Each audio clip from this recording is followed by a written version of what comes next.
আসসালামু আলাইকুম ওয়ারাহমাতুল্লাহ। আমি আজকে আপনাদের মাঝে সূরা বাকারার কিছু আয়াতের অর্থ তুলে ধরব। সূরা বাকারা, আয়াত ৪১। এই আয়াতে মহান রব্বুল আলামিন বলেন, আমার আয়াতের পরিবর্তে সামান্য মূল্য গ্রহণ করো না। আয়াত নম্বর ৪২, তোমরা সত্যকে মিথ্যার সাথে মিশ্রিত করো না এবং জেনে শুনে সত্য গোপন করো না।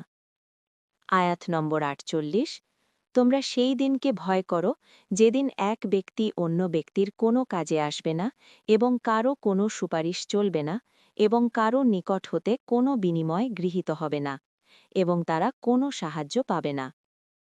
আয়াত নম্বর ৫৫ এবং ৫৬, মুসা আলাইসালাম কায়েমগণ্ডের বলা হয়েছে, যখন তোমরা বলেছিলে, হে মুসা, আমরা আল্লাহকে প্রত্যক্ষভাবে না দেখা পর্যন্ত বিশ্বাস করব না, তখন তোমরা বজ্রাহত হয়েছিলে এবং তোমরা তা দেখেছিলে। আমি মৃত্যুর পর তোমাদের পুনর্জীবিত করলাম যাতে তোমরা কৃতজ্ঞতা প্রকাশ করো। আয়াত নম্বর ৬৪, এরপরও তোমরা বিমুখ হলে। আয়াত নম্বর ৬৫, তোমাদের মধ্যে যারা শনিবারের সীমা লঙ্ঘন করেছিল, নিশ্চয়ই তাদের জান আমি তাদের বলেছিলাম, অধম বানর হয়ে যাও।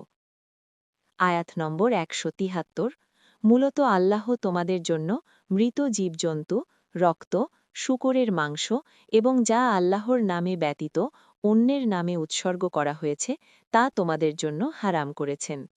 আয়াত নম্বর ১৮৩, হে ঈমানদারগণ, তোমাদের জন্য রোজা ফরজ করা হয়েছে। আয়াত নম্বর ১৮৪, তোমাদের মধ্যে কেউ অসুস্থ হলে বা সফরে থাকলে রোজা ছুটে গেলে অন্য সময়ে রোজা পূরণ করে নিতে হবে। আর যাদের রোজা রাখা খুব কষ্টদায়ক, তাদের কর্তব্য হল এর পরিবর্তে ফিদা স্বরূপ একজন অভাবগ্রস্তকে খাদ্য দান করবে।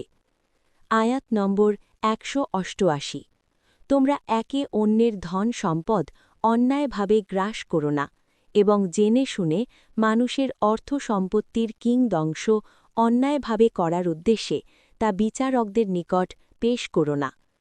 আয়াত নম্বর ১৯৬, তোমাদের মধ্যে কেউ অসুস্থ হলে কিংবা মাথায় যন্ত্রণা হলে এর ক্ষতিপূরণ দিবে সিয়াম, সাদাকা অথবা কুরবানি।